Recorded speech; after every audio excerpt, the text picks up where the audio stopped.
October in Manhattan had a way of sneaking up on you. One day you were sweating through your shirt on the subway. The next you needed layers just to walk 2 blocks. Tonight fell somewhere in between, cool enough to justify my leather jacket, but humid enough that I regretted wearing it indoors for the past 4 hours. I stood in the corner of the Plaza Hotel's grand ballroom, camera pressed to my eye, capturing the final moments of the Children's Healthcare Foundation Gala. Through my viewfinder, I watched donors in silk gowns and tailored tuxedos bid farewell to one another, their laughter echoing off the vaulted ceiling decorated with crystal chandeliers that probably cost more than my college education. My shutter clicked in rapid succession as I documented a socialite air-kissing another woman's cheeks, their expressions perfectly practiced for posterity. "That's a wrap, Collins," Jessica, the lead photographer, called out from across the ballroom. She was already packing up her equipment, her movements efficient after 15 years in the business. "Upload looks good. You can head out." I lowered my camera, feeling the familiar ache in my neck from holding the same position for hours. "Thanks. See you Thursday? Corporate headshots at 9. Don't be late." She flashed me a tired smile before returning to her gear. I made my way through the hotel's service corridor, my camera bag heavy on my shoulder. The contrast between the opulent ballroom and the stark, fluorescent-lit hallway always struck me. 2 worlds existing side by side, one meant to be seen, the other designed to remain invisible. I'd spent enough time in both to know which one felt more honest. The service exit opened onto a side street, and I was immediately hit with the reality that the temperature had dropped significantly since I'd arrived at 6. My breath formed small clouds in the air as I hurried toward the parking garage 2 blocks away. The streets were quieter now, just past 11 on a Tuesday night. Most of the city's workforce already home or heading there on packed subway cars. That's when the sky opened up. Within seconds, the light drizzle I'd noticed transformed into a downpour. Cold water soaked through my jacket, plastered my hair to my skull, made my camera bag feel twice as heavy. I broke into a run, cursing myself for parking so far away, trying to shield my expensive equipment from the worst of the rain. By the time I reached the garage, I was drenched. Water squelched in my boots with every step. I could feel my mascara running, probably giving me that raccoon look I'd perfected during my college crying over finals phase. At least no one was around to witness my drowned rat impression. I found my Honda on the 3rd level, a 12-year-old sedan that had seen better days, but got me from point A to point B without complaint. As I approached, I noticed something that made my stomach drop. The passenger window was open.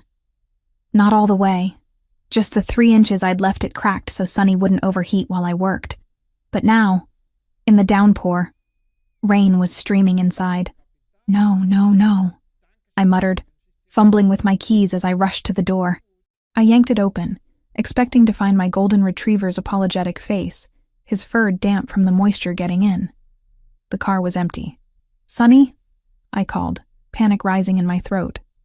I checked the back seat, under the seats, even popped the trunk, though I knew there was no way he could have gotten in there. "Sunny!" My hands shook as I spun around, scanning the parking garage. He must have pushed the window down further and squeezed through. But when? How long had he been gone? The gala had been 4 hours long. He could be anywhere in Manhattan by now.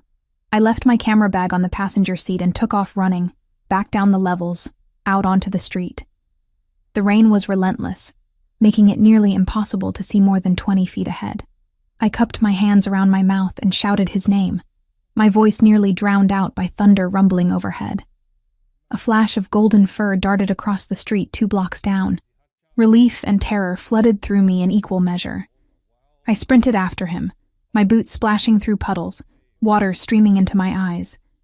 I barely registered the honking cars as I ran into the crosswalk, my entire focus on that flash of gold. "Sunny!" I screamed as he disappeared around a corner. I rounded it seconds later, my lungs burning from the cold air and exertion, just in time to see him chasing something. A cat, sleek and black, weaving between pedestrians hurrying to get out of the rain. The cat darted left, toward a restaurant with a green awning, and Sunny followed without hesitation. I pushed myself harder, my legs protesting. "Sunny, stop!" The cat vanished into an alley. Sunny, bless his gentle heart, lost interest immediately.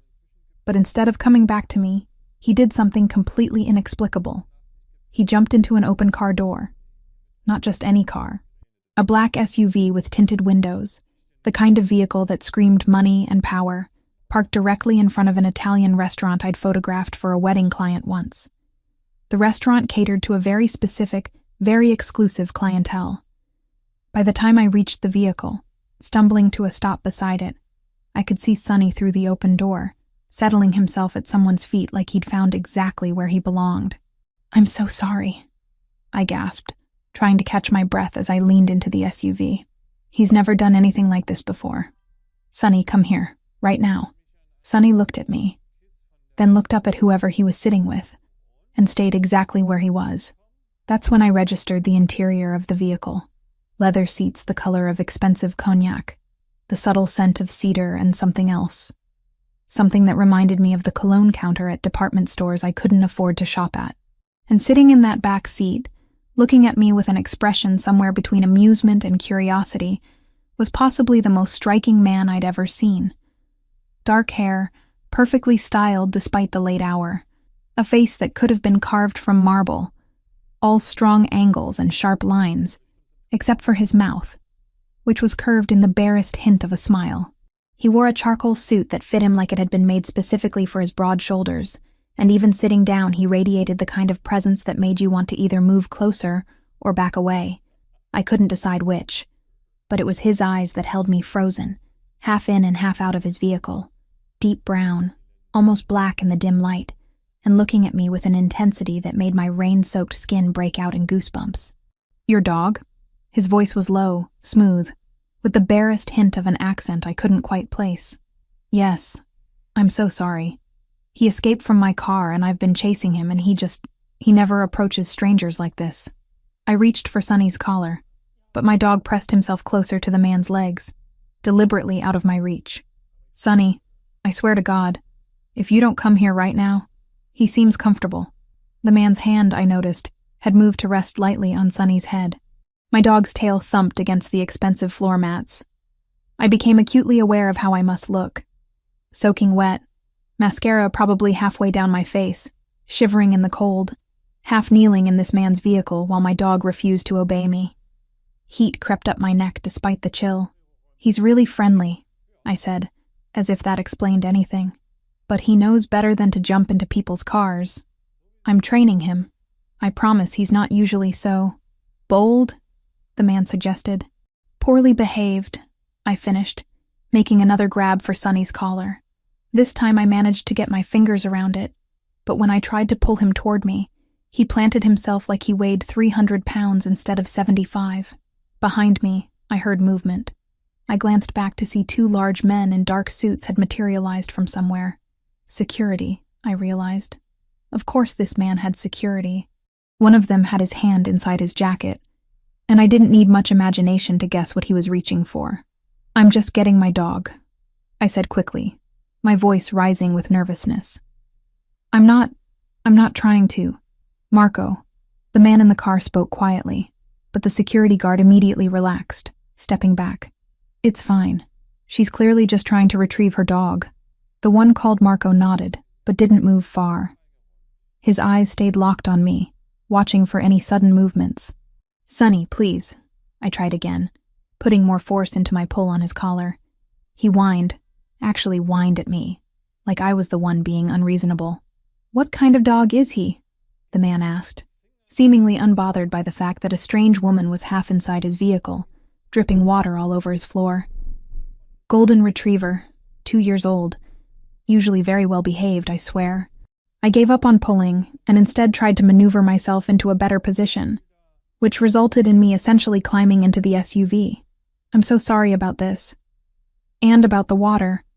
I'm getting everything wet. It's just water." He watched Sonny, who was now looking up at him with what I could only describe as adoration. "He trusts me. He doesn't know you. Dogs have good instincts about people." His gaze shifted from Sonny to me. "What's his name?" "Sonny. Because he's, well, golden." It seemed clever at the time. Why was I babbling? I pressed my lips together, trying to regain some composure. "And your name?" I hesitated. There was something about the way he asked. casual but deliberate, that made me wonder if he really just wanted to know, or if there was some other reason for the question. "Megan," I said finally. "Megan Collins." He nodded slowly, like he was filing that information away. "I'm Franco." No last name offered. "Just Franco," said with the confidence of someone who didn't need to provide more context than that. I finally managed to get both hands on Sonny and, with significant effort, pulled him toward the door.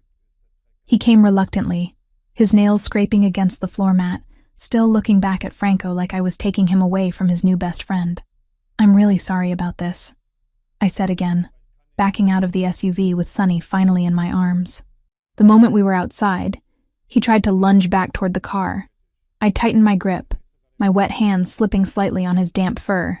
Franco leaned forward slightly, his expression thoughtful. "You're soaked. It's raining." I meant it to sound obvious, but it came out more defensive than I intended. "Where's your car?" "Parking garage, 2 blocks that way." I gestured vaguely behind me. He looked past me, at the rain coming down in sheets, then at Sonny, who was still straining toward the SUV. "Let me give you a ride." "What?" No, that's not necessary, we're fine." "You're shivering." It wasn't a question, but an observation. "And your dog clearly doesn't want to walk in this weather. I can't just get in a stranger's car." The irony of saying this while having just climbed into his vehicle to retrieve my dog wasn't lost on me. We're not strangers anymore. You know my name. I know yours. And apparently we've been formally introduced by Sonny. That almost smile returned. "I'm offering a ride to a parking garage 2 blocks away, not asking you to trust me with your life." When he put it that way, it did seem absurd to refuse. And I was freezing, and Sonny weighed enough that carrying him 2 blocks in the rain was not an appealing prospect. "Just to the garage," I said, hating how uncertain I sounded. "Just to the garage," he confirmed. Marco moved to open the passenger door, and I realized Franco meant for me to sit up front. But Franco shook his head, gesturing to the back seat instead. "She'll sit here." I climbed in, this time deliberately, with Sonny in my lap. The moment I sat down, the warmth of the heated seat seeped through my wet clothes. Franco reached behind the driver's seat and produced a towel, dark gray and plush, which he handed to me.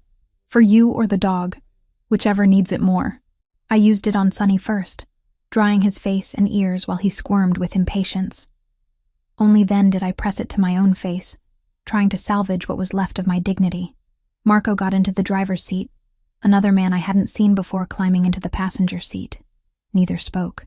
Marco simply started the engine, waited for me to give directions, and pulled smoothly into the sparse traffic. The interior of the SUV smelled even better now that I wasn't panicking.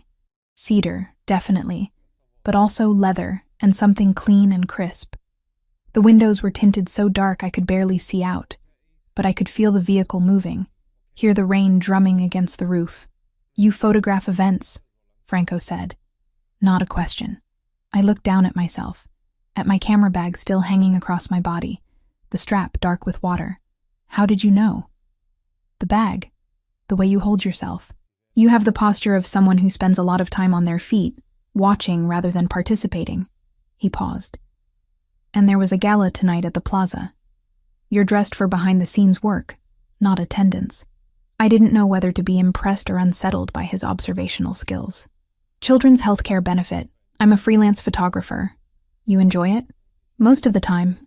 The hours are unpredictable and the pay isn't great, but I like capturing moments people want to remember." I realized I was still holding the towel and folded it carefully, not wanting to hand it back to him while it was damp with dog water. "What about you? What do you do?" "I have various business interests. Vague, deliberately so. Import, export, real estate. Nothing as interesting as photography." Somehow I doubted that. Everything about Franco, from his vehicle to his security, to the way he carried himself, suggested his business interests were very interesting indeed, just not in ways he wanted to discuss with strangers. We'd already traveled 1 block. I could see the parking garage entrance ahead. Sonny, traitor that he was, had migrated from my lap back to Franco's feet, settling there like it was the most natural thing in the world. Franco didn't push him away. His hand rested on Sonny's head again, absently scratching behind one ear in exactly the spot my dog loved. He really likes you, I observed, unable to keep the surprise from my voice. He's usually nervous around new people. It takes him time to warm up. I had a dog once, a long time ago, also a golden retriever. Something crossed Franco's face, there and gone so quickly I almost missed it. Something that looked like grief. What was their name? His name was Apollo. The past tense hung heavy in the air. He died when I was 15. I'm sorry. I meant it. Anyone who'd loved and lost a dog understood that particular kind of heartbreak. It was a long time ago. He said it like repetition would make it true. The SUV pulled into the parking garage, and Marco navigated to the 3rd level without needing further directions from me. When we reached my Honda, looking even more pathetic next to the luxury vehicle, Marco put the SUV in park, but didn't turn off the engine. "Thank you," I said, opening the door. This time, Sonny came with me without protest, though he looked back at Franco with those soulful eyes that usually earned him extra treats. "Really, I appreciate the ride, and I'm sorry again about him jumping in your car like that. No apology necessary." Franco's dark eyes held mine for a moment longer. "Drive safely, Megan Collins. The roads are slick tonight." I closed the door and hurried to my car, Sonny trotting beside me, apparently having exhausted his rebellious streak for the evening. As I fumbled with my keys, my hands still shaking from cold and adrenaline, I heard the SUV's engine rumble as it drove away. Inside my car, I sat for a moment, processing what had just happened. My dog had jumped into a stranger's vehicle. That stranger had been kind about it, given me a ride, and had somehow managed to make the entire bizarre situation feel almost normal. I glanced at Sonny, who was already settled in the passenger seat, looking pleased with himself. "What was that about?" I asked him. His tail wagged, and he had absolutely no answers for me. I started the car, turned the heat on full blast, and began the drive back to my apartment in Queens. But as I merged onto the street, I couldn't shake the image of Franco's face when he'd mentioned Apollo, or the way Sonny had looked at him like he'd found something he'd been searching for. Whatever had just happened, I had the strangest feeling it wasn't over. 3 days passed before I saw Franco again, though that wasn't entirely accurate. I thought about him more than I cared to admit, about the way Sonny had refused to leave his side, about the grief that had flickered across his face when he mentioned Apollo, about how his security detail had materialized from nowhere, suggesting he was someone far more important than a man with vague business interests in import and export. I tried to push those thoughts aside as I prepared for the Henderson wedding in the Hamptons. It was my biggest booking in months, a full-day shoot for a couple whose combined family wealth could probably buy a small country. The bride had been very specific about wanting a photographer who could capture candid moments, not just pose shots, which meant I'd be moving through the crowd all day, practically invisible while documenting their celebration. The drive out to the Hamptons took nearly 3 hours on Saturday morning, traffic heavy with weekend escapees fleeing the city. I'd left Sonny with my neighbor, Mrs. Park, who adored him and spoiled him with treats I couldn't afford. He'd been acting strange since Tuesday night, sitting by the door at odd hours, whining softly like he was waiting for someone.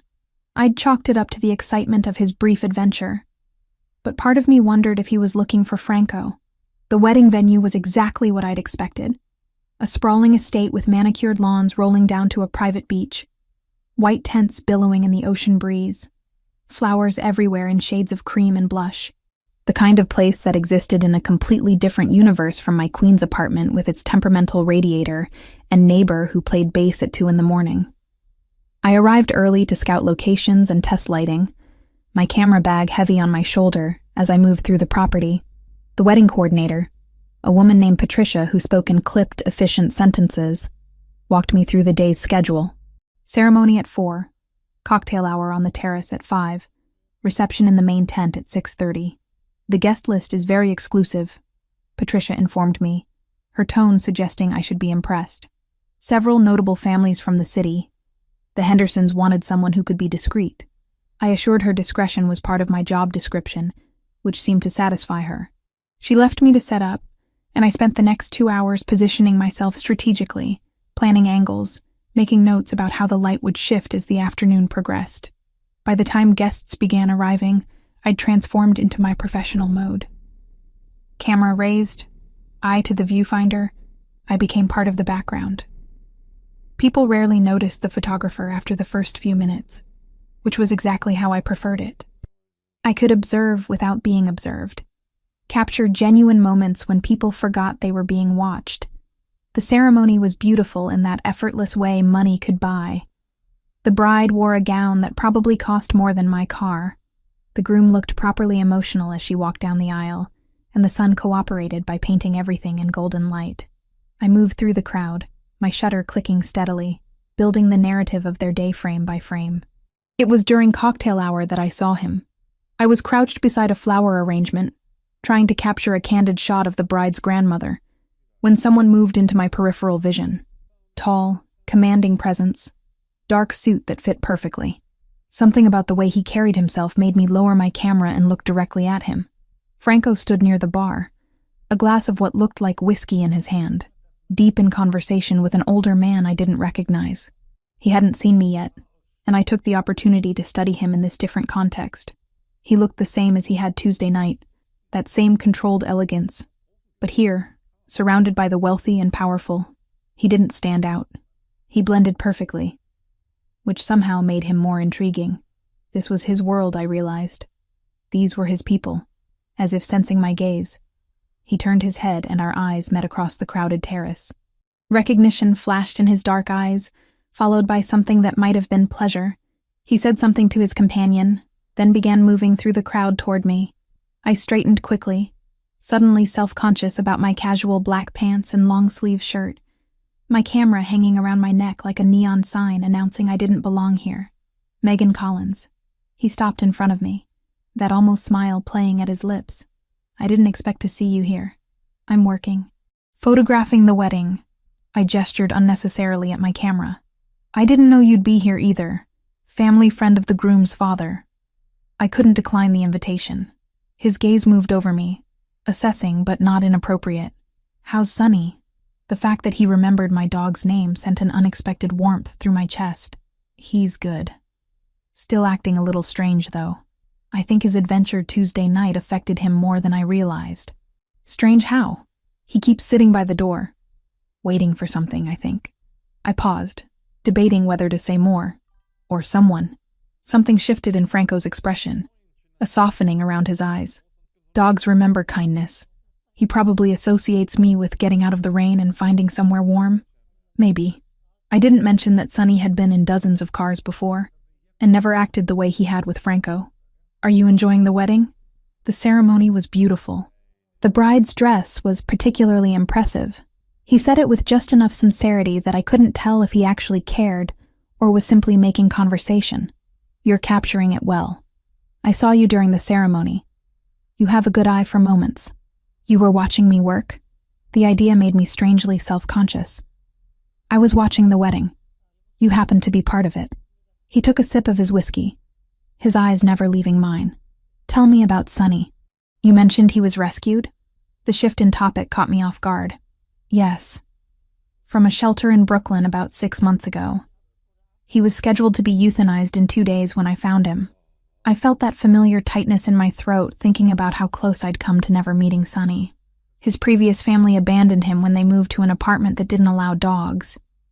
They just left him tied to a pole outside the shelter with a note. Franco's jaw tightened almost imperceptibly. People can be cruel. They can. But he's happy now. Spoiled even. I adjusted my camera strap, needing something to do with my hands. What about Apollo? You said he died when you were 15. What happened? For a long moment, I didn't think he'd answer. His gaze moved past me, toward the ocean visible beyond the tents, and something painful crossed his face. There was a fire at our summer house. He woke me up, barking, scratching at my door. By the time I got out, the whole first floor was engulfed. His voice was carefully controlled, each word measured. He went back inside. I was trying to get back in too when the firefighters arrived and held me back. They found him later near my mother's room. He'd been trying to reach her. My chest constricted. Franco, I'm so sorry. My mother was already dead. Heart attack in her sleep. She never knew about the fire. But Apollo, he tried to save her anyway. He looked back at me. His expression shuddered now. I was 15. I blamed myself for years, thinking if I'd gotten to him faster, if I'd been able to pull him out. It wasn't your fault. Logically, I know that. But logic doesn't always override emotion. He finished his whiskey in one swallow. I haven't had a dog since. Couldn't bring myself to risk that kind of loss again. We stood in silence for a moment, the sounds of the cocktail hour washing over us. Laughter, clinking glasses, string quartet playing something classical.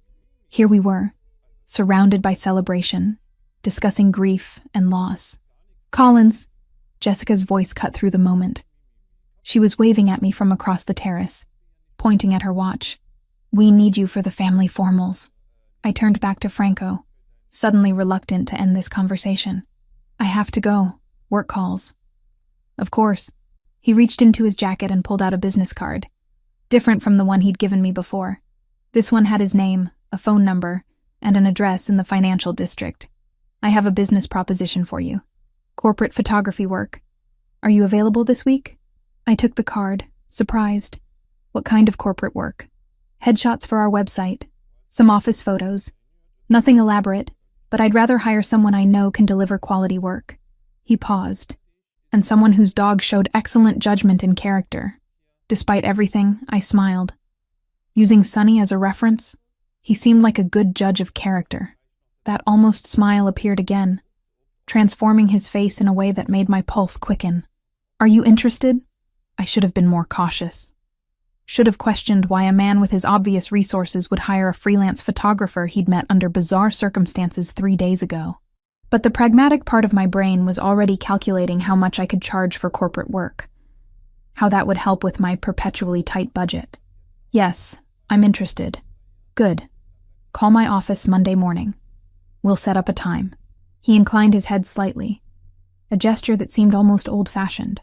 "Enjoy the rest of the wedding, Megan." He disappeared back into the crowd before I could respond, leaving me standing there with his business card in my hand and a strange flutter in my stomach that had nothing to do with hunger. The rest of the wedding passed in a blur of activity. I photographed the family formals, the grand entrance, the first dance, the cake cutting, but part of my mind kept returning to Franco, to the pain in his voice when he'd talked about Apollo, to the way he'd looked at me like he was seeing something beyond just a photographer doing her job. By the time I packed up my equipment at 11 that night, exhausted and with a memory card full of images, I'd convinced myself I was reading too much into a simple business transaction. Franco needed a photographer. I needed work. That was all this was. Monday morning, I called the number on his card. A woman answered, professional and efficient. "Pellegrini Imports." "Hi, I'm calling about a photography booking."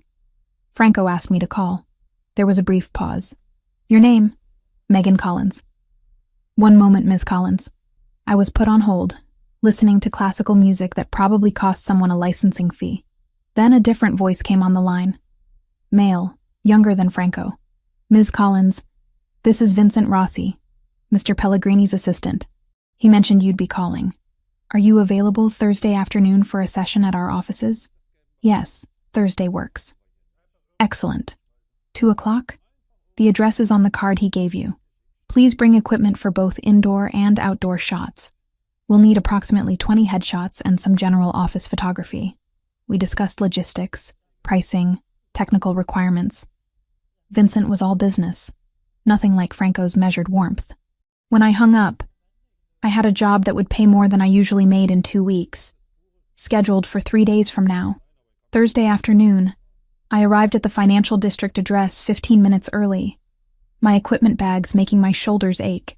The building was modern glass and steel, the kind of place where everyone looked important and purposeful. The lobby directory listed Pellegrini Imports on the 14th floor. The elevator ride up felt longer than it should have. I used the mirrored walls to check my appearance, making sure I looked professional. Black pants, gray blazer, minimal makeup, hair pulled back. I wanted to look competent, serious, not like someone who'd been dripping wet in the back of his SUV a week ago. The offices were sleek and modern, all glass walls and clean lines. A receptionist directed me to a conference room where I could set up. I was arranging my lights when Franco walked in. He wore a navy suit today, white shirt, no tie. His hair was slightly damp, like he'd recently showered, and he carried the scent of his cologne that I remembered from the car. That cedar, and something else I couldn't quite identify. Megan, thank you for coming. He closed the conference room door behind him, and suddenly the large space felt much smaller. Vincent briefed you on what we need? Yes.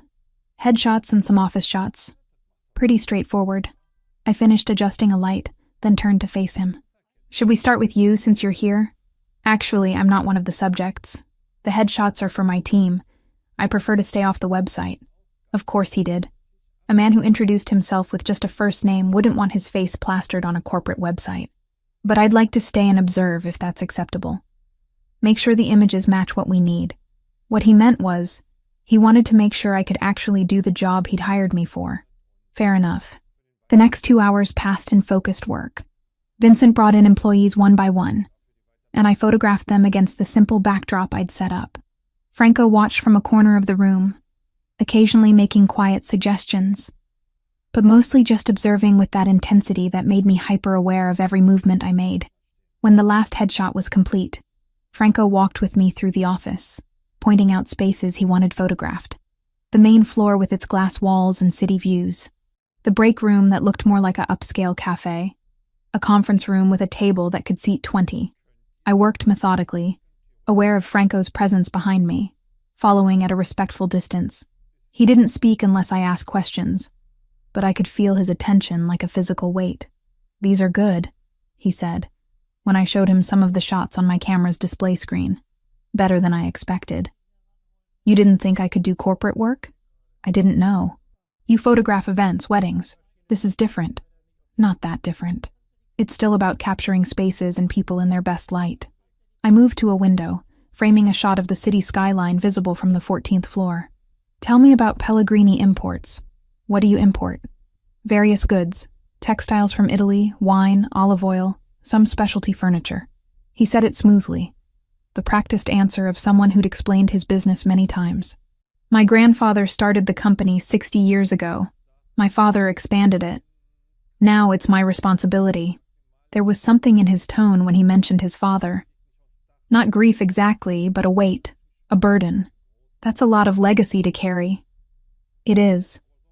He moved to stand beside me at the window, close enough that I could feel the warmth radiating from him. "But it's also an honor. My family built something lasting. I intend to maintain it." We stood there for a moment, looking out at the city. Manhattan stretched before us, vast and indifferent. Millions of lives playing out in the buildings below. From this height, it all seemed manageable, contained. But I knew better. The city could swallow you whole if you weren't careful.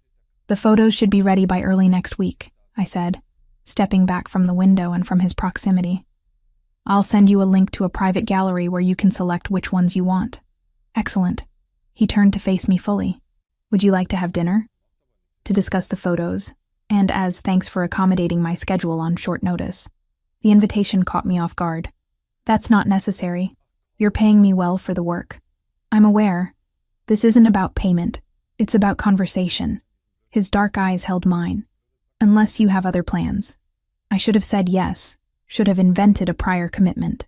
Dinner with a client blurred professional lines. But the truth was, I wanted to have dinner with him. Wanted to continue the conversation we'd started at the wedding, to understand this man who carried grief like a familiar companion, and who'd somehow earned my dog's instant devotion. "I can't tonight. I have Sonny, and he's been alone most of the day." Franco nodded, accepting this. "What about Saturday? During the day? You could bring Sonny. I'd like to see him again if that's acceptable." "You want to see my dog?" I couldn't keep the surprise from my voice. "I enjoyed meeting him. And you mentioned he's been acting strange. Perhaps another visit would help settle whatever he's experiencing." He paused. "Unless you'd prefer not to." There was something vulnerable in the question, hidden beneath his confident exterior. This man who commanded offices and had security details wanted permission to spend time with my rescue dog. "Saturday works," I heard myself say. "There's a park in Brooklyn, Prospect Park. We go there most weekends. Text me the details. I'll meet you there." He pulled out his phone, and I gave him my number, watching as he saved it. 11 o'clock? 11 is perfect. We walked back to the conference room where I'd left my equipment. Vincent appeared as I was packing up, his expression neutral, but his eyes sharp as they moved between Franco and me. "The photos are complete?" Vincent asked. "Yes. Megan will have them ready early next week." Franco's tone shifted, becoming more formal in front of his assistant. "Make sure she's compensated promptly." "Of course." Vincent turned to me. "Thank you for your work, Ms. Collins." I nodded, hoisting my equipment bag onto my shoulder. Franco walked me to the elevator, his hand hovering near the small of my back but not quite touching. The doors opened and I stepped inside, turning to face him. "Thank you for the work," I said, "and for the invitation. Saturday. I'm looking forward to it." The elevator doors began to close, but I heard him add, "Sonny made quite an impression. I'd like to see if his owner did the same." The doors closed before I could respond, leaving me alone with my racing heart and the realization that whatever was happening between Franco Pellegrini and me had moved beyond a chance encounter in the rain.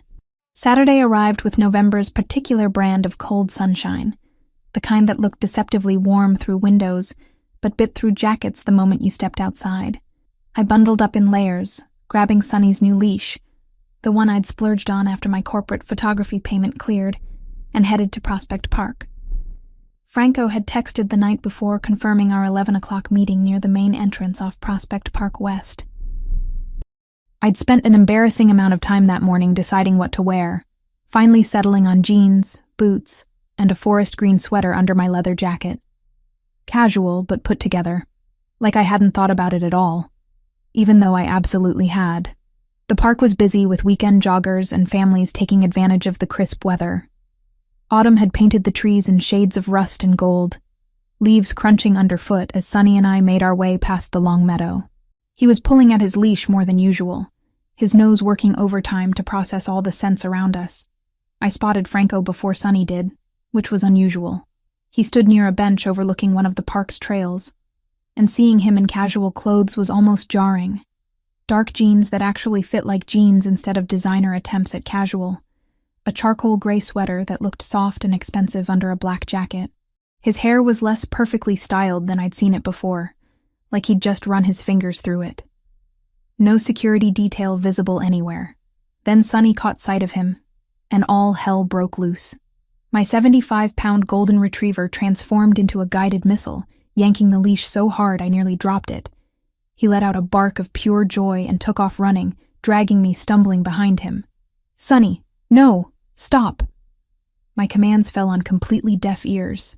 Franco turned at the commotion, and his expression shifted from surprise to genuine amusement, as Sonny barreled toward him like they'd been separated for years instead of a week. At the last second, I managed to brace myself, but Sonny didn't slow down. He launched himself at Franco with such enthusiasm that Franco actually had to take a step back to absorb the impact. "I'm so sorry," I gasped, finally catching up and grabbing Sonny's collar. "He's never like this. I swear he has manners, just apparently not around you." Franco was laughing, actually laughing, as he knelt down to Sonny's level. My dog was practically vibrating with excitement, his tail a golden blur, his whole body wiggling as he tried to lick Franco's face. "It's fine. I'm glad to see you too, boy." Franco scratched behind Sonny's ears exactly the way he had in the car, and Sonny made a sound that was half whine, half groan of pure contentment. He remembers me, clearly. I loosened my grip on the collar, since Sonny showed no signs of calming down anytime soon. I've never seen him react to anyone like this. Not even me when I come home from work. Dogs have long memories for people who are kind to them. Franco looked up at me, his dark eyes warm in the sunlight. "Shall we walk?" He seems to have energy to burn. We started down one of the trails that wound through the park, Sonny trotting between us but consistently veering closer to Franco's side. The awkwardness I'd expected never materialized. Instead, we fell into easy conversation about the park, the weather, the photographers I'd seen trying to capture the autumn colors. "How did the photos turn out, from the office?" Franco asked after we'd been walking for about 10 minutes. "Good." Vincent approved them all. "The payment cleared yesterday, actually. Thank you for that. You earned it. The quality was excellent." He glanced at me. "Have you always wanted to be a photographer?" "Not always. I studied marketing in college, actually. Photography was just a hobby at first. Something I did to relax between classes. I watched Sunny investigate a particularly interesting tree. After my parents died, I needed something that felt meaningful. Capturing moments people want to remember. Preserving memories. It helped me process losing them. How long ago did they pass? 3 years. Car accident on their way back from visiting me in Boston. I'd just graduated and moved there for a job. The familiar weight settled in my chest. They were supposed to stay one more day, but my mom had a doctor's appointment she didn't want to miss. If I'd just insisted they stay, that's not your fault. Franco's voice was gentle but firm. You can't hold yourself responsible for timing and circumstances beyond your control. Logically, I know that. But logic doesn't always override guilt. I used his own words from the wedding, and recognition flickered in his eyes. You understand that, don't you? With Apollo, he was quiet for a moment, his gaze distant. Yes, I understand exactly. We'd reached a more secluded area of the park, trees forming a canopy overhead, filtering the sunlight into dappled patterns on the ground. Franco pulled a tennis ball from his jacket pocket, and Sunny's attention locked onto it immediately. You came prepared, I observed. I told you I had a golden retriever. I remember what they love. He threw the ball down the path, and Sunny took off like a shot. What happened next would have been comical if it wasn't so telling. Sunny retrieved the ball perfectly, but instead of bringing it back to me, he ran straight to Franco and dropped it at his feet, tail wagging expectantly. Sunny, bring it here, I called. He looked at me, looked at Franco, and nudged the ball closer to Franco's shoe. Traitor, I muttered. Franco picked up the ball and threw it again. Same result. 5 more throws. 5 more times Sunny returned to Franco exclusively, like I wasn't even there. I'm sorry, Franco said, though he was clearly trying not to smile. I'm not deliberately stealing your dog's affection. Aren't you, though? You brought a ball. You're doing that thing with his ears that he loves. You're basically the golden retriever whisperer. I tried to sound annoyed, but couldn't quite manage it. Would you like to throw the next one? I throw the ball for him every single day. He never ignores me like this. But I took the ball from Franco and threw it. Sunny chased it enthusiastically, brought it back, and deposited it at Franco's feet again. I don't understand it either, Franco admitted, crouching down to Sunny's level again. But I'm not complaining. Watching them together, seeing the way Franco's normally guarded expression softened completely when he looked at Sunny, I felt something shift in my chest. This wasn't about business transactions or convenient networking. This was a man confronting grief he'd carried for 20 years, finding something he'd denied himself through my stubborn, overly friendly dog. Tell me more about Apollo, I said quietly. You said he saved your life. Franco straightened slowly, the ball still in his hand. Sunny sat at his feet, looking up at him with adoration. I was 14, almost 15. We had a summer house upstate. Nothing as grand as people probably imagine. Just a comfortable place on some land where my father could pretend he wasn't always working. He threw the ball absently, and we started walking again. My mother had a heart condition. We knew, but she refused to let it stop her from living normally. That must have been scary. It was, especially for my father. He tried to protect her from stress, from anything that might trigger an episode. Franco's jaw tightened. The night of the fire, Apollo started barking. It was about 3 a.m. He wouldn't stop, just kept scratching at my door. I finally got up to see what was wrong, and the moment I opened my door, I smelled smoke. We'd stopped walking, without me realizing it. Sunny had returned, and was sitting pressed against Franco's legs, like he could sense the weight of the memory. The first floor was already engulfed. I tried to get to my parents' room, but Apollo grabbed my sleeve, literally pulled me toward the other staircase that led outside. He looked down at Sunny, his hand moving automatically to stroke the dog's head. I fought him. I was screaming for my parents, trying to get past him, but he wouldn't let me. He was stronger than I was, and he got me outside. Franco, I breathed. Once I was out, he went back in. I was trying to follow when the firefighters arrived. They held me back, and I watched the house burn. His voice had gone flat, emotionless in the way people sound when they're holding themselves together by sheer will. They found my mother in her bed. The heart attack killed her before the fire reached her room. Apollo was near her door. He'd gone back to try to save her. Without thinking, I reached out and took his hand. He looked down at our joined hands, surprise flickering across his face, but he didn't pull away. "I'm so sorry. I can't even imagine carrying that." The worst part was my father. He blamed himself for not installing better smoke detectors, for not waking up in time. He carried that guilt until he died 4 years later. Franco's fingers tightened around mine. I was 19 when he passed. Heart attack. Like my mother. Suddenly, I was responsible for everything. The business, the family, decisions I wasn't remotely prepared to make.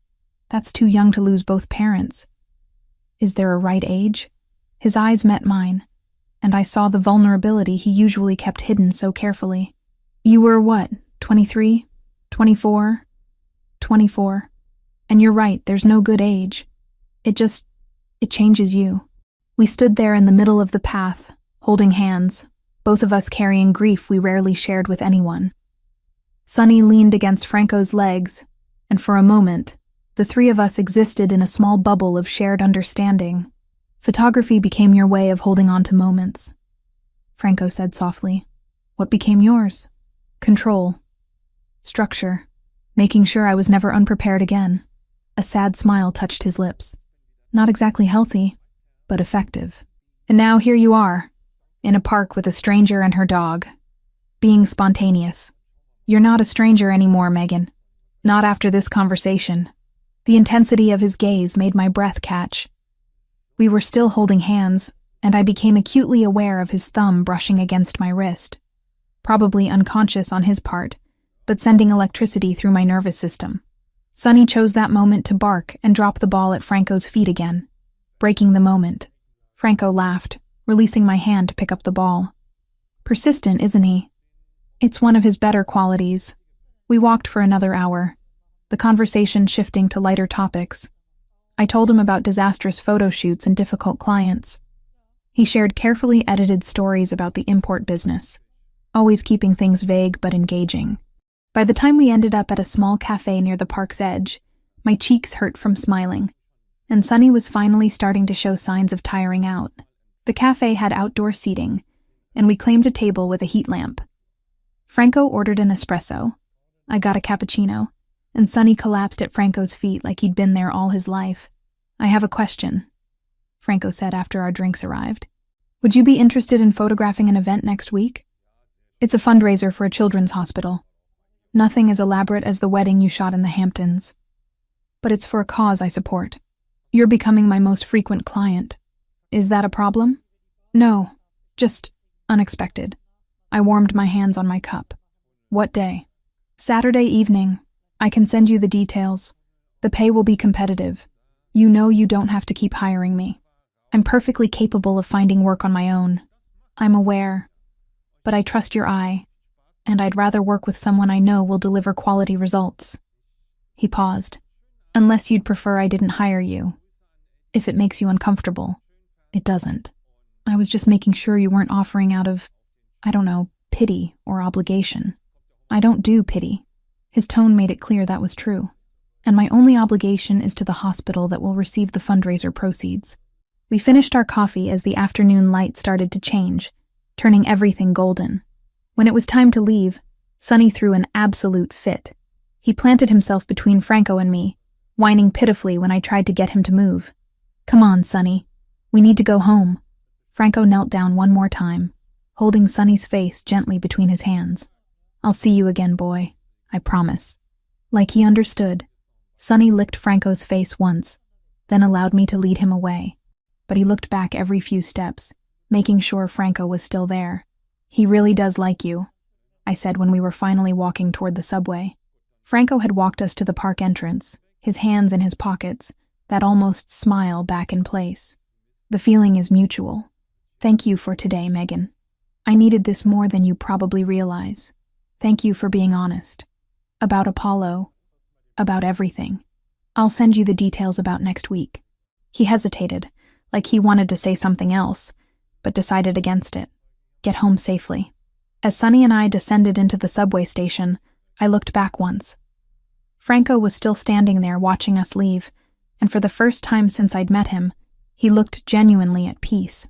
The fundraiser was being held at a gallery in Chelsea, a converted warehouse space with exposed brick walls and industrial lighting that gave everything an artistic edge. I arrived early to scout angles, my camera bag heavy on my shoulder as I moved through the space. The cause was children's health research, and the guest list, according to the invitation Franco had forwarded, was exclusive in that particular New York way that meant old money and older connections. By 7, the gallery was packed with people dressed in evening wear that probably cost more than my monthly rent.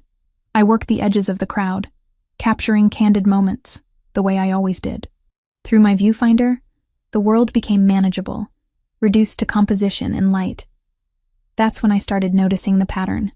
Franco stood near the bar, deep in conversation with a man in his 60s wearing a navy suit. As I watched, 3 separate people approached him, each one demonstrating a particular kind of deference. Not the polite respect you'd show any wealthy donor, but something deeper. Something that looked like fear wrapped in courtesy. A woman in diamonds touched his arm briefly, spoke into his ear, and moved away quickly when he shook his head. 2 men in dark suits flanked the entrance, their eyes constantly scanning the room, and every time their gaze landed on Franco, they relaxed fractionally. Security, I realized, but not the gallery's security. His. I lowered my camera, watching him directly for the first time that evening.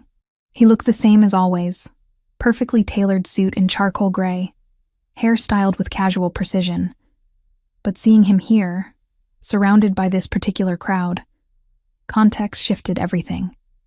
The way people moved around him, creating space without being obvious about it. The careful attention others paid to his conversations, like they were trying to hear without appearing to listen. I drifted closer to where he stood, not approaching directly, but positioning myself to photograph a sculpture nearby. Close enough to hear fragments of conversation. "The shipment arrives Tuesday," the man in the navy suit was saying, his voice low. "Same arrangement as last time? Vincent will handle the details. Family business stays with family." Franco's tone was measured, controlled. Nothing like the warmth he'd shown me at the park. Family business. The word hit differently in this context. I moved away before they noticed me, but my hands trembled slightly as I adjusted my camera settings. Other conversations drifted past me as I worked. 2 women near the catering table speaking in rapid Italian. Something about territories and agreements. A man on his phone in the corner, saying something about Pellegrini's people, with unmistakable respect in his voice. Pellegrini. Franco's last name, I realized. The name on his business card, on the office building. A name that clearly carried weight in circles I was only beginning to understand. I needed air. The gallery had a small outdoor courtyard, accessible through glass doors at the back of the space. I slipped outside, the November cold shocking after the warmth inside. Setting my camera on a nearby bench, I pulled out my phone, pretending to check messages while trying to process what I was seeing. The door opened behind me, and voices carried into the courtyard. 2 men, speaking Italian. I'd taken 2 years of Italian in college, enough to understand basic conversation, and these 2 weren't being particularly quiet. Rispetto, that's what this is about. Respect for boundaries that have been established for decades. I recognized Franco's voice immediately. "Times change, Pellegrini. Your father understood adaptation. Perhaps you're too rigid." The second voice was older, rougher, carrying an authority that matched Franco's. I turned slightly, pretending to frame a photo of the courtyard's architecture while watching them from the corner of my eye. The older man wore a light gray suit, his silver hair swept back from a face that might have been handsome 40 years ago. Now it just looked hard, carved from experience and decisions I probably didn't want to know about. He stood close to Franco, too close, invading space in a way that felt deliberately provocative. My father also understood the consequences of overreach. Franco's voice was ice. As do I. Consequences. The older man smiled, and it didn't reach his eyes. Like the warehouse incident last month. That sent a message, one that apparently needs repeating. I should have gone back inside. Should have given them privacy for whatever this conversation was. But I was frozen. Camera raised like a shield, capturing the architecture while trying to make myself invisible. The older man's gaze swept the courtyard and landed directly on me. "Who's that?" His voice sharpened. "Photographer?" Franco turned, and for just a second something flickered across his face. Concern, maybe, or calculation. Then his expression smoothed into careful neutrality.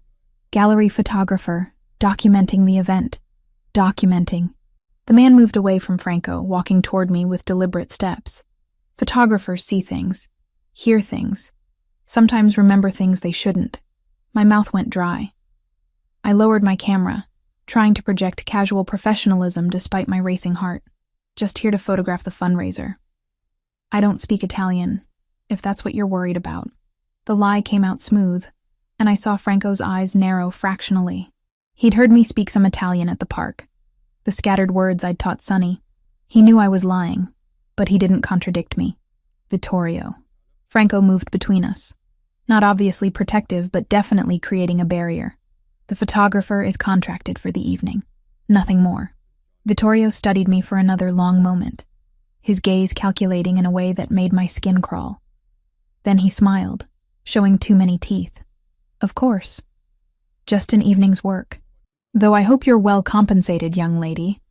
In my experience, people who see too much without proper compensation tend to have accidents." The threat was barely veiled. I forced myself to hold his gaze, to not show how terrified I suddenly was. "I'm just doing my job." "We all are." He turned back to Franco. "Think about what I said, Pellegrini. Adaptation or stagnation? Your choice." He walked back inside, leaving Franco and me alone in the cold courtyard. For several seconds, neither of us spoke.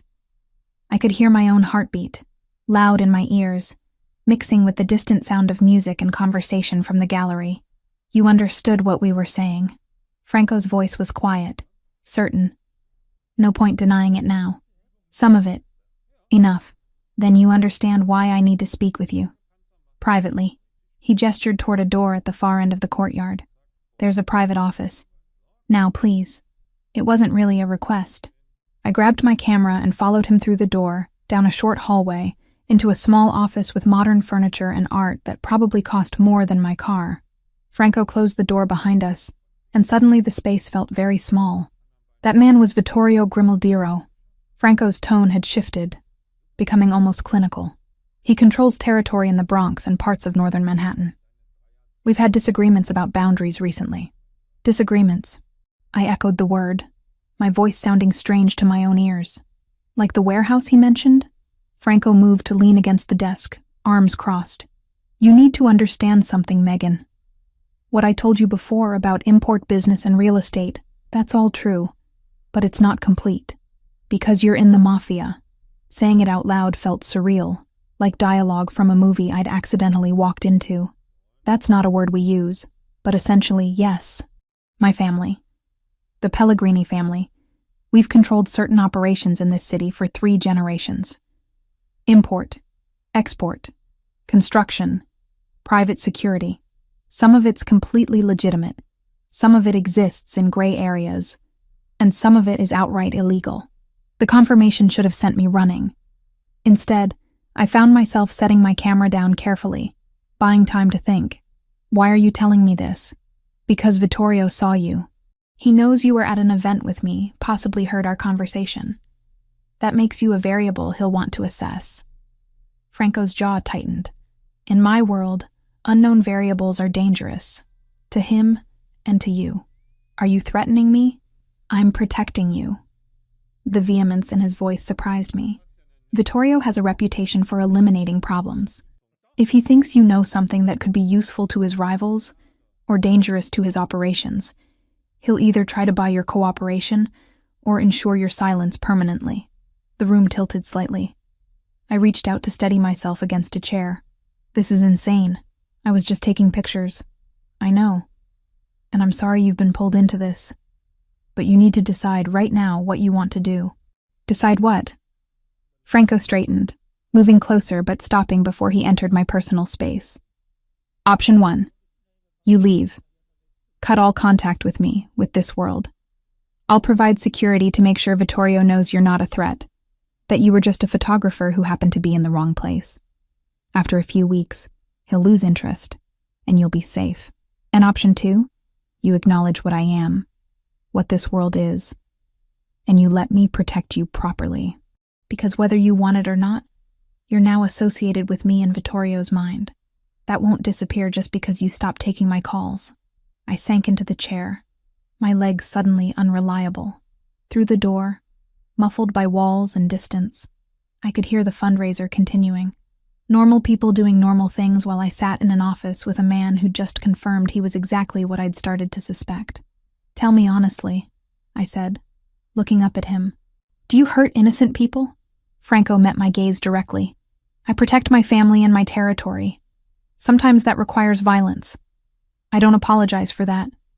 But I don't traffic drugs. I don't exploit children. I don't harm people who aren't part of this world unless they threaten what's mine first. He paused. I'm not a good man, Megan.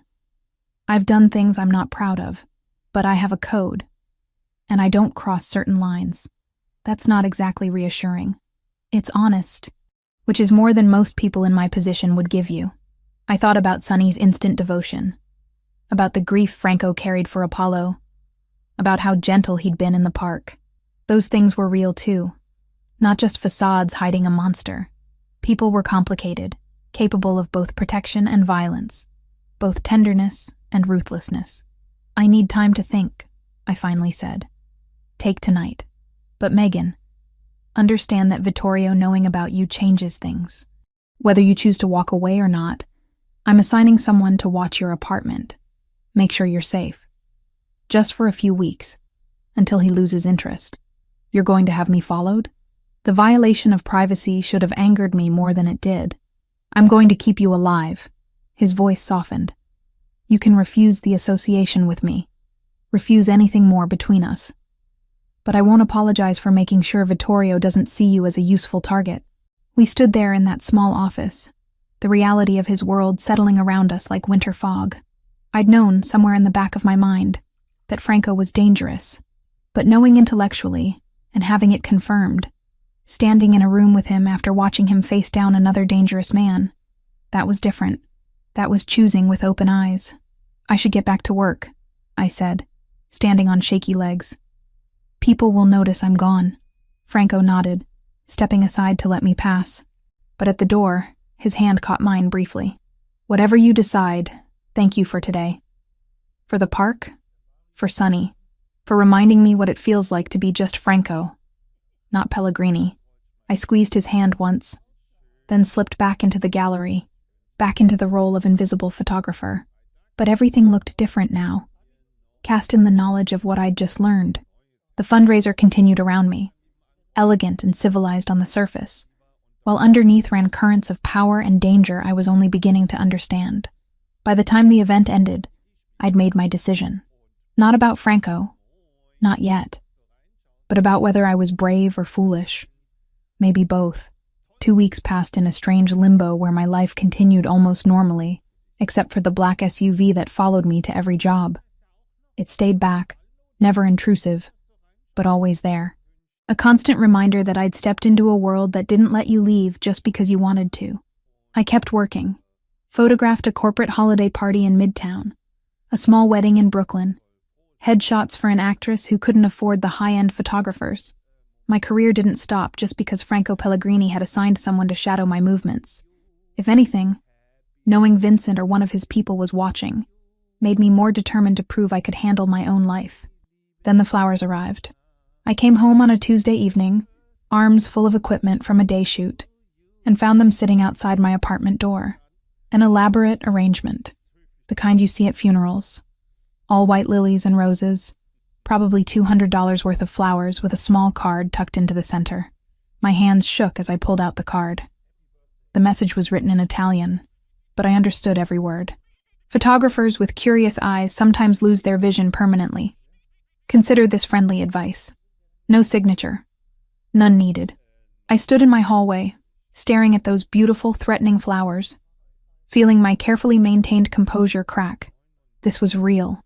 Vittorio Grimaldiro wasn't going to forget I'd been in that courtyard, wasn't going to let me fade quietly into irrelevance. I left the arrangement in the hall and went inside, locking my door with trembling fingers.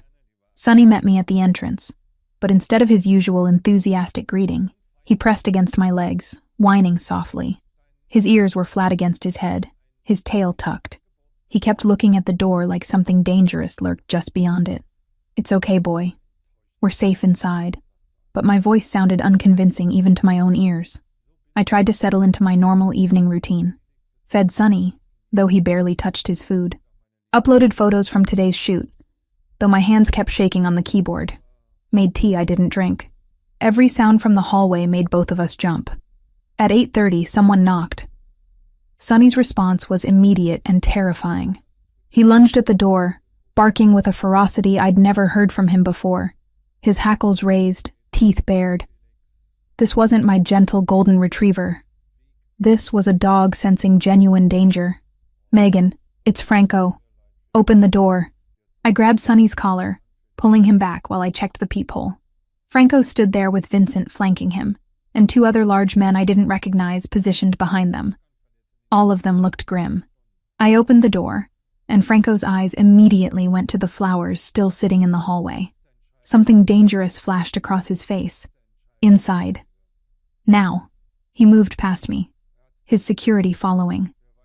And suddenly my small apartment felt impossibly crowded. Vincent closed the door while Franco crouched down to Sonny's level. My dog stopped barking immediately, pressing against Franco instead, still trembling but finding comfort in his presence. The flowers arrived when? Franco's voice was controlled, but I could hear the anger underneath. Maybe an hour ago. "I found them when I got home. Did you touch them besides removing the card?" "No." "Why?" "Vincent." Franco held out his hand, and Vincent passed him a pair of latex gloves. Franco pulled them on and carefully lifted the arrangement, examining the base, the stems, even the water in the vase. After a thorough inspection, he set it down. Clean. No tracking device, no poison. Just a message. "A very clear message," I said, my voice steadier than I felt. Franco straightened, removing the gloves. "Pack a bag. You're coming with me tonight." "Excuse me? This isn't a request, Megan." Vittorio just escalated from watching to active intimidation. The next step is action, and I'm not giving him the opportunity. Every independent instinct I possessed rebelled. I'm not abandoning my home because of some flowers and a threatening note. I've dealt with worse. Have you?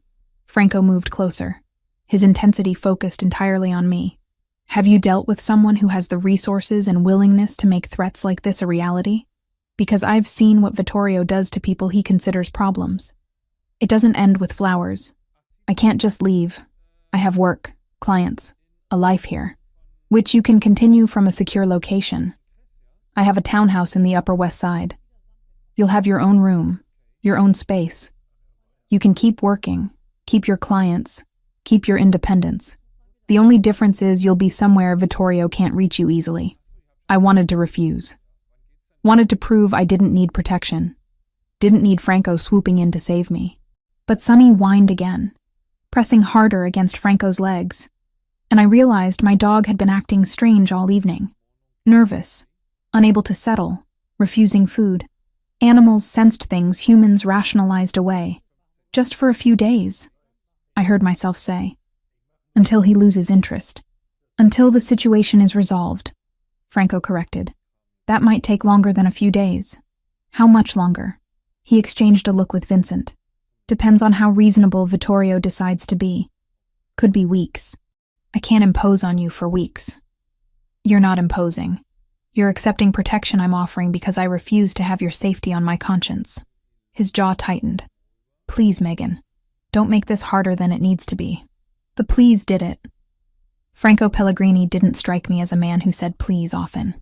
I packed quickly, grabbing clothes, toiletries, my laptop and backup drives. Everything I needed to keep working. Sonny stayed glued to Franco's side the entire time, calmer than he'd been since I got home. The townhouse was beautiful in an understated way. No ostentatious displays of wealth, just quality everywhere you looked. Hardwood floors, comfortable furniture, art that looked original but not showy. Franco gave me the full tour, showing me a bedroom easily twice the size of my entire studio apartment, with an attached bathroom that had a soaking tub and separate shower. "There's an office across the hall," he said, opening another door to reveal a desk, multiple monitors, high-speed internet setup, everything a photographer could need for editing. "I had Vincent set it up this afternoon. You can work here without interruption." "You planned this before the flowers even arrived." "I planned for multiple scenarios. This was always the most likely." He gestured down the hallway. "My bedroom and office are on the first floor. You won't be disturbed unless you want company. There's food in the kitchen. Help yourself to anything. My housekeeper, Teresa, comes daily. She knows you're a guest and to respect your privacy. It was all so carefully thought out, giving me space while keeping me protected. I should have felt grateful. Instead, I felt trapped by good intentions and circumstances beyond my control. The first few days were awkward. Franco left early for work, returned late. We'd pass in the hallway, exchange polite greetings, nothing more. He was giving me the space he'd promised, respecting boundaries I'd barely articulated. But Sonny had no such reservations. The moment Franco came home, my dog abandoned me completely, following Franco around like he'd found his true owner. I kept working, edited photos from recent jobs, took video calls with clients, even did a small shoot in the neighborhood with Vincent trailing discreetly behind. My career continued uninterrupted, which helped maintain some sense of normalcy in this bizarre situation. It was the third night when things shifted. I'd been editing wedding photos until almost 2 a.m, perfecting the color balance on a particularly tricky indoor shot. My eyes burned from staring at the screen, and I needed water. The townhouse was silent as I made my way downstairs to the kitchen, my bare feet quiet on the hardwood. The living room was dark except for the city lights filtering through the windows. I almost didn't see Franco sitting there on the sofa, a glass of amber liquid in his hand, still dressed in his work clothes minus the jacket and tie. Sonny was sprawled at his feet, asleep. "Sorry," I said quietly. "Didn't mean to disturb you." "You're not." He gestured to the seat across from him. "Can't sleep?" "Working late. You?" "Same." He took a sip of what I assumed was whiskey. "How are you managing? Being here, I mean." I sat down, curling my legs under me. "It's strange. Nice, but strange. Your home is beautiful. It's a house, not quite a home." He said it matter-of-factly, like stating the weather. "Homes require more than just occupancy." "You live here alone?" "Most of the time. Vincent stays sometimes when we're working late. But yes, generally alone." The admission hung between us. Here was Franco Pellegrini, powerful enough to have security details and multiple properties, admitting to loneliness in a way that felt almost vulnerable. "That must be hard," I said softly. "Being surrounded by people all day but still alone. It's the cost of this life. Trust is expensive in my world, and genuine connection is nearly impossible. People either fear you or want something from you. Sometimes both." He looked at me directly. "You're the first person in years who sees me as just Franco. Not Pellegrini, not the head of a family, just a man who happened to give you a ride in the rain, and who my dog decided to adopt as his new favorite person." A ghost of a smile touched his lips. "Sonny has good instincts." We sat in comfortable silence for a moment, the darkness making it easier to be honest. "I understand loneliness," I finally said. "After my parents died, I had people around me all the time. Friends offering support, distant relatives suddenly interested in my life, but none of them understood what it felt like to have your entire foundation ripped away. To realize that control was an illusion, and everything could change in an instant. So you became a photographer. So I became someone who captures moments before they disappear. Someone who controls the frame, the composition, the story being told." I pulled a throw pillow onto my lap, needing something to hold. "It's probably not healthy, but it's how I cope. We all have our ways." Franco set his glass down on the table between us. "I built structures, systems, rules. If I could control my environment perfectly, if I could anticipate every threat and eliminate every variable, then maybe I could prevent the kind of loss I experienced. But you can't eliminate every variable."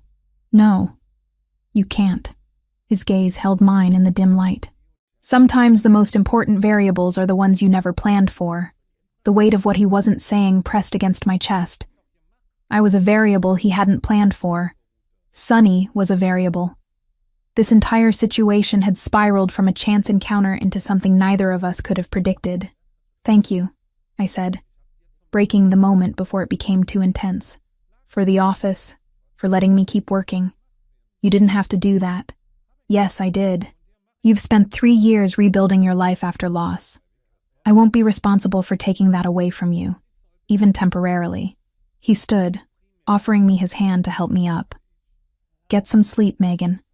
Tomorrow we'll figure out the next steps with Vittorio." I took his hand, feeling the warmth of his palm against mine. He pulled me to my feet, but instead of immediately releasing me, his thumb brushed across my wrist once, a gesture so brief I might have imagined it. "Good night, Franco." "Good night." I went back upstairs, but the warmth of his touch lingered long after I'd crawled into bed. Somewhere below, I could hear Franco moving around, eventually climbing the stairs to his own room, and for the first time since the flowers arrived, I felt something other than fear about the situation I'd found myself in. A week into living at the townhouse, I got a call from a client about a commercial shoot that required specific equipment I'd left at my apartment. High-end lenses I couldn't afford to replace, specialized lighting that was stored in my closet. The job paid well, and I needed to maintain my reputation for reliability. "I'll send Vincent with you," Franco said when I mentioned needing to make the trip. We were having breakfast in his kitchen, a routine we'd fallen into. Coffee and quiet conversation before he left for whatever business he conducted during daylight hours. "I can go alone. It's just picking up equipment." "No." The word was final, non-negotiable. "If you need something from Queens, Vincent goes with you, and 2 others. I wanted to argue, but the set of his jaw told me it would be pointless.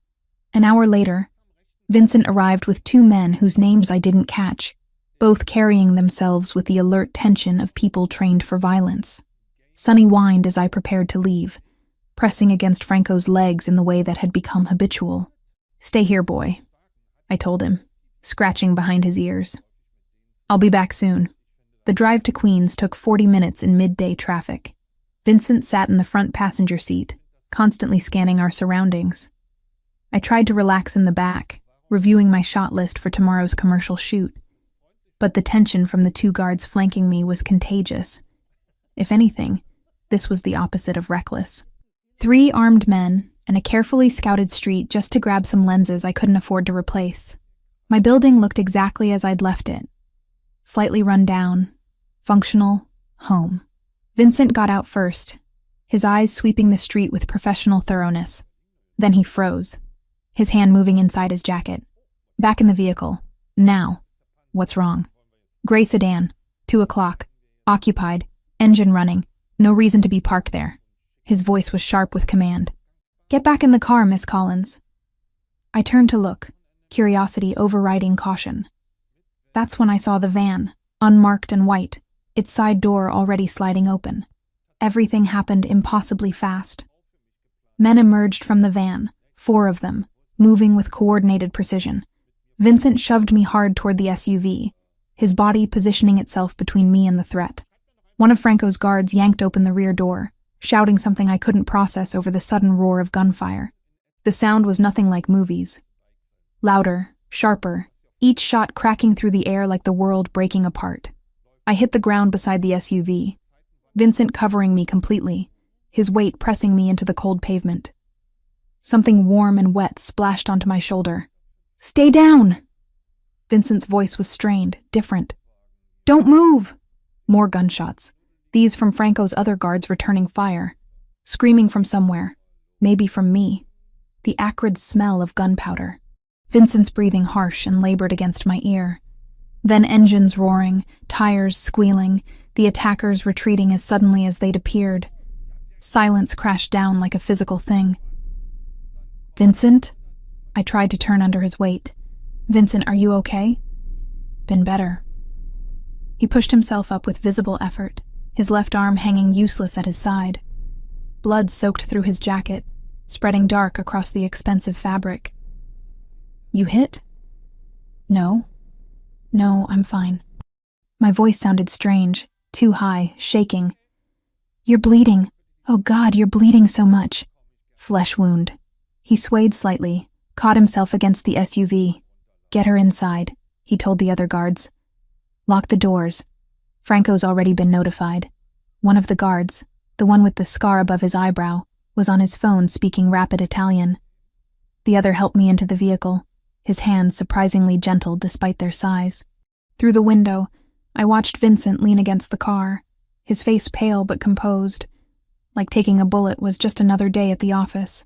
Franco arrived in under 10 minutes, 3 more vehicles with him.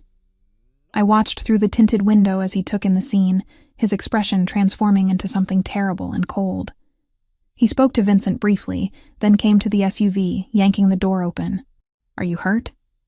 His hands were on my face, my shoulders, checking for injuries with clinical efficiency. "I'm fine." "Vincent, he took the bullet." "Franco, he saved my life." "I know." His jaw was so tight I could see the muscle jumping. "We're going to a doctor. Not a hospital. A private facility. Don't speak to anyone about what happened." The doctor operated out of a brownstone in Brooklyn, asking no questions as he laid Vincent on an examination table and cut away his bloody shirt. The bullet had gone through clean, missing bone and major arteries, but the damage was still significant. I stood against the wall, unable to look away as the doctor worked, stitching muscle and skin with practiced efficiency. "He'll need weeks to recover properly," the doctor said to Franco. "No physical activity, physical therapy starting in a week." He was lucky. Lucky. Vincent had thrown himself in front of a bullet meant for me, and he was lucky. After the doctor finished, Franco drove us back to the townhouse himself. Vincent dozed in the passenger seat, drugged with pain medication. I sat in the back, my hands still shaking, blood dried on my jacket sleeve. At the townhouse, Franco settled Vincent in a guest room, arranging for around-the-clock care despite Vincent's protests that he was fine. When Vincent finally fell into medicated sleep, Franco took my hand and led me to his study, closing the door behind us. "This ends now." His voice was controlled fury, barely contained. "I'm getting you out of New York. New identity, new city, enough money to start over anywhere in the world. I have contacts in 3 continents who can make you disappear so thoroughly not even Vittorio's resources could find you." "What?" "No. This isn't negotiable, Megan. Vincent took a bullet today. Next time it could be you. I won't risk that. I'm not running away." I pulled my hand free, anger finally cutting through the shock and fear. "And you don't get to make that decision for me. Someone has to keep you alive since you clearly won't prioritize your own safety." "My safety?" I was getting equipment for work. I was trying to maintain the life I built. "I'm not letting Vittorio Grimaldiro take that from me, and I'm sure as hell not letting you send me away like I'm some problem to be solved." We stood facing each other, both of us breathing hard, the day's violence still crackling between us like electricity. "I can't lose you." The words came out raw, stripped of the control he usually maintained so carefully. "Do you understand that? The thought of Vincent's bullet being yours? The thought of identifying your body because I couldn't protect you? I can't live with that. Then don't send me away." I moved closer, my hands finding his chest, feeling his heart racing beneath my palms. "Protect me by letting me stay. By trusting that I'm strong enough to handle this." His hands came up to frame my face, his thumbs brushing my cheekbones. "You shouldn't have to handle this. You should be photographing weddings and living your quiet life and never knowing people like Vittorio exist. Too late. I know now. And I'm still here. Still choosing this. Choosing you." Something broke in his careful control. He kissed me like he'd been holding back for weeks, which he probably had. His mouth was demanding, desperate, tasting like fear and relief and something deeper I didn't have words for yet. I kissed him back with equal desperation, channeling the terror of the day, the adrenaline still flooding my system, into the slide of lips and the tangle of breath. We broke apart, breathing hard, his forehead pressed against mine. "Not like this," he said, his voice rough. "Not when you're running on adrenaline and trauma. You deserve better than post-crisis chemistry." "Franco, tomorrow. Ask me again tomorrow when your hands stop shaking and you've had time to process what happened today. If you still want this, want me, then we'll talk." He stepped back, putting space between us despite the visible effort it cost him. "I promise I'll resolve this with Vittorio. Soon. But tonight, you need rest and time to think clearly." He left me standing in his study, my lips still burning from his kiss, my heart racing for entirely different reasons than fear. Through the walls, I could hear Vincent's occasional groan of pain, a constant reminder of the violence that had erupted into my previously safe existence. I should have been terrified. Should have taken Franco's offer to disappear. Instead, I went upstairs, climbed into the guest bed, and fell asleep, thinking about the way he'd said, "I can't lose you," like it was the most important truth he'd ever spoken. 2 days after the shooting, Franco called a meeting that Vincent, despite his injury, insisted on attending. I found them in Franco's study, Vincent's arm still in a sling, both men bent over documents spread across the desk. "This is everything we have on Vittorio's operations for the past 6 months," Vincent was saying, his voice strained but determined. 3 violations of established territory agreements, 2 instances of trafficking that breach the Commission's rules, and now an attack on a civilian with no connection to our business. Franco looked up when I entered, his expression shifting from intense focus to something softer. "You should be resting. I've been resting for 2 days. I'm going stir-crazy." I moved closer to the desk, curiosity overriding caution. "What's the Commission?" Vincent and Franco exchanged a look. Then Franco gestured to the chair across from him. "Sit. If you're going to be part of this world, you should understand how it works." For the next hour, he explained the structure that had governed organized crime in New York for nearly a century. 5 families, each with their territory and operations, all answering to a governing body called the Commission. Rules established to prevent the kind of open warfare that would draw federal attention and destroy everyone's business. These men weren't cartoon villains. They were businessmen who understood risk, leverage, and fallout better than most politicians. "Vittorio broke those rules when he ordered the attack on you," Franco said, his jaw tight. "He targeted a civilian who has no involvement in family business. That violates one of our oldest and most sacred codes. So what happens now? I'm calling an emergency meeting of the 5 family heads. Neutral territory. Witnesses from each family. I'll present the evidence of Vittorio's violations and demand consequences. Let me come with you." The words were out before I'd fully thought them through. Absolutely not. As a photographer. To document the meeting. I leaned forward, warming to the idea. Think about it. If I'm there as a neutral witness, as the civilian Vittorio attacked, it reinforces your point. It shows everyone exactly what he's willing to do. Plus, having documentation makes it official, harder for anyone to dispute what was agreed upon. Vincent nodded slowly. She has a point. The visual record could be useful. And her presence demonstrates confidence, shows we're not hiding her. Franco's expression was thunderous. "You were nearly killed 3 days ago, and hiding me away doesn't change that. But showing the other families that I exist, that I'm real, that I'm under your protection, that sends a message." I held his gaze. "Let me help end this, Franco. Please." The meeting took another week to arrange, giving Vincent time to heal enough to insist on attending despite the doctor's protests. It was held at an Italian restaurant in Little Italy, closed for the evening, neutral ground that belonged to none of the families.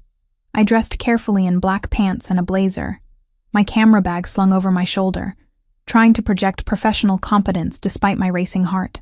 Vincent met us in the foyer, his suit jacket carefully tailored to accommodate the sling he still wore. "You sure about this?" he asked me quietly, while Franco spoke with his security. "No, but I'm doing it anyway." He smiled, the first real smile I'd seen from him since the shooting. "You're good for him, you know. He hasn't cared about anything this much in years." Inside, the restaurant had been transformed. A large round table dominated the center of the room, 6 chairs arranged with mathematical precision. Men in expensive suits lined the walls, at least 3 security guards per family, all watching each other with barely concealed tension. The 5 family heads arrived within minutes of each other.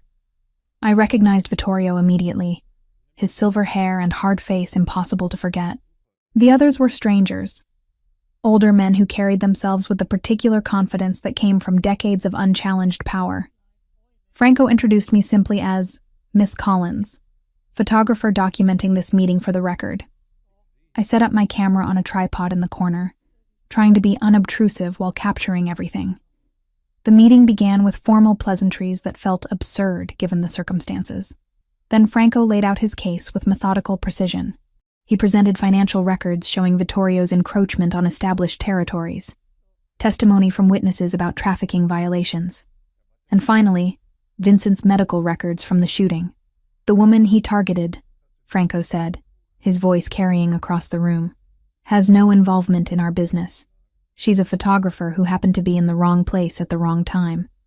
The attack on her violated our most fundamental rule, the one that separates us from common criminals. We don't involve civilians. An older man with white hair spoke up, his accent thick with Brooklyn. This is true? The woman was uninvolved? Completely. Her only connection to me was through work I hired her for. Legitimate photography work. Vittorio leaned back in his chair, his expression contemptuous. The girl saw things at the hospital fundraiser, heard things. That makes her a security risk. She heard you threaten her, Franco countered. She heard you demonstrate exactly the kind of reckless behavior that brings federal attention down on all of us. You created the security risk, Vittorio, not her. The debate continued for over an hour, each family head weighing in. I kept photographing, capturing the tension, the arguments, the moment when one of the older bosses slammed his hand on the table demanding order. Through my viewfinder, I watched Franco command the room with careful restraint, never raising his voice but making his points with devastating clarity. Finally, the man with white hair, who seemed to hold some kind of senior position, spoke. Vittorio, you crossed a line. We all agree. The question is what happens now. A formal ceasefire, Franco said immediately.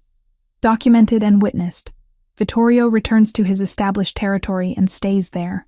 Any retaliation against Miss Collins or anyone associated with her will be considered a declaration of war against the Pellegrini family, which this commission will treat as a violation of our agreements. And if I refuse, Vittorio's voice was cold, then we have a war. One that will draw federal attention none of us can afford. One that will cost all of us money, resources, and lives. Over what? Your pride? The silence stretched. Finally, another family head spoke, a younger man with calculating eyes. Accept the terms, Vittorio. This has gone far enough.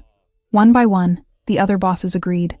Vittorio sat rigid, fury radiating from him, but he was outnumbered and he knew it. Fine. Ceasefire. But understand this, Pellegrini. You've made an enemy today. I've had you as an enemy for months. At least now it's official. Franco's voice was ice.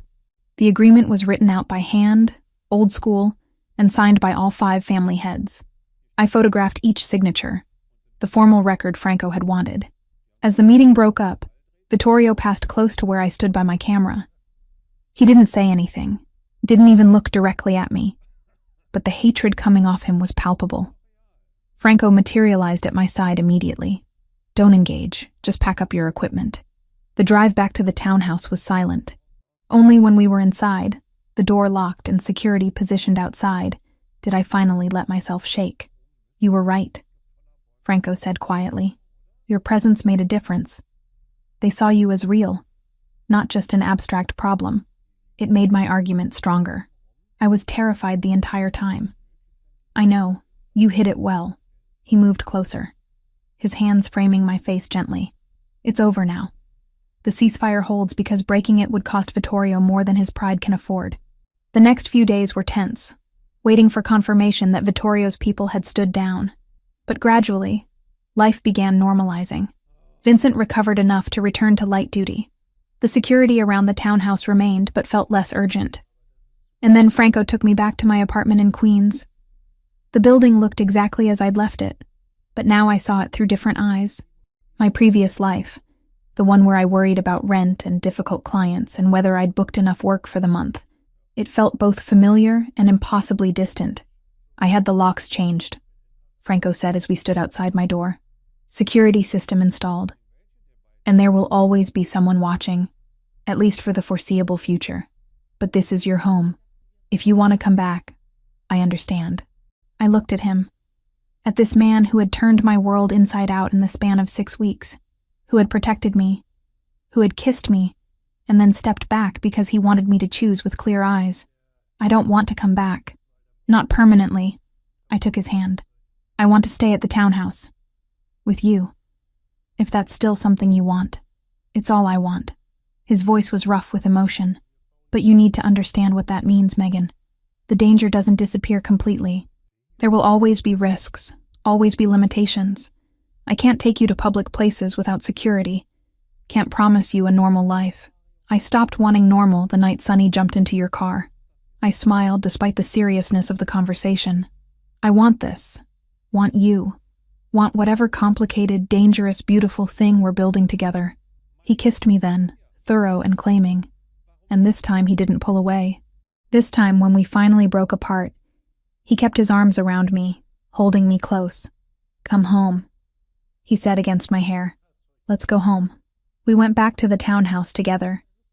I kept my apartment as a backup, as storage, but my life had shifted to that beautiful house on the Upper West Side.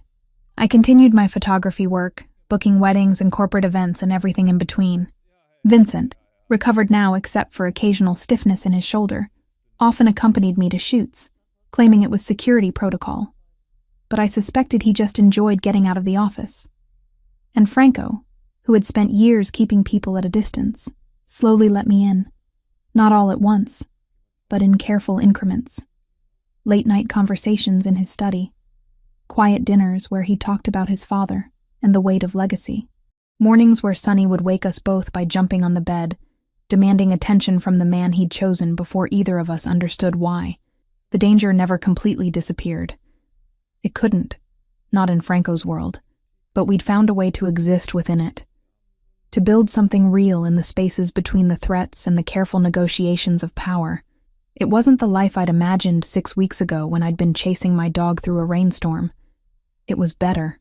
3 months after the commission meeting, December arrived with the kind of cold that made even native New Yorkers huddle deeper into their coats. I stood in Franco's kitchen, watching Teresa arrange platters of food with the precision of someone who'd been doing this for decades. You're nervous, she observed, not looking up from the antipasto she was assembling. That obvious? You've rearranged those wine glasses 4 times. She smiled warmly. Don't worry. They'll love you. Franco's family gathering was an annual tradition, Teresa had explained. Cousins, aunts, uncles, business associates who'd become family over decades of shared history, all gathering to celebrate the holidays in a house that would soon be filled with the kind of controlled chaos only Italian families could create. Franco appeared in the doorway, looking unfairly handsome in dark jeans and a navy sweater. Sonny immediately abandoned the rawhide bone he'd been working on to press against Franco's legs, tail wagging. Still betraying me for him, I see, I said to my dog. He has excellent taste. Franco scratched behind Sonny's ears, then moved to where I stood. You look beautiful. I'd agonized over what to wear before settling on a deep burgundy dress that Teresa had assured me struck the right balance between festive and appropriate. Franco's hands settled on my waist, pulling me close. I'm terrified, I admitted quietly. What if they hate me? Impossible. But even if they did, it wouldn't matter. You're here because I want you here. Because you're part of my life now. He pressed a kiss to my forehead. Besides, Vincent already told half of them about the commission meeting. You're practically legendary. Vincent had recovered fully. The only reminder of his injury, an occasional stiffness when the weather turned cold. He'd started dating one of the nurses from the private facility where he'd been treated, much to Franco's amusement. The doorbell rang, signaling the first arrivals. Within an hour, the townhouse was filled with people. Older couples who regarded Franco with obvious affection, mixed with younger cousins who treated him with careful respect. Children ran through the hallways while adults gathered in clusters, switching between English and Italian with fluid ease. Franco kept me close, introducing me to what felt like dozens of relatives. His Aunt Rosa, a formidable woman in her 70s, studied me with sharp eyes before pulling me into a hug that smelled like expensive perfume and garlic. So, you're the photographer, she said in accented English. Franco talks about you constantly. Very unusual for him. I hope that's a good thing. He's been alone too long. Needed someone to remind him there's more to life than business. She patted my cheek. You do that. I see it in his face. Vincent arrived with his girlfriend. a petite brunette named Maria, who immediately bonded with me over our shared experience of being outsiders entering this world.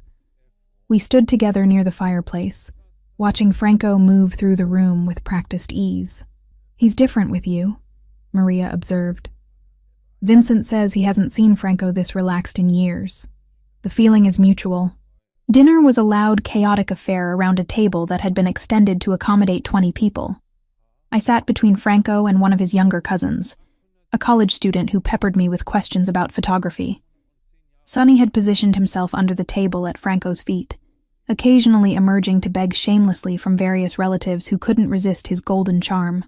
After dinner, as people dispersed into smaller groups throughout the house, Franco took my hand and led me to his study. He closed the door, muffling the noise from the party. "I have something for you. For Sonny, technically, but really for both of you." He opened a drawer in his desk and pulled out a small box wrapped in simple brown paper. Inside was a leather collar, beautifully made, with brass hardware that gleamed in the lamplight. But it was the engraving that made my breath catch. Sonny Pellegrini Collins was etched into the leather, along with both of our phone numbers. "You hyphenated his last name," I said, my voice unsteady. "He belongs to both of us, has from the moment he jumped into my car and refused to leave." Franco's dark eyes held mine. "I know we haven't talked about the future formally, about what this is or where it's going, but I need you to understand something, Megan. You're not temporary. Neither is Sonny. You're family now, in every way that matters." I set the collar down carefully and moved into his arms, pressing my face against his chest. "I love you. I should have said it before now. But I was scared. Of this world. Of what it means to love someone in your position.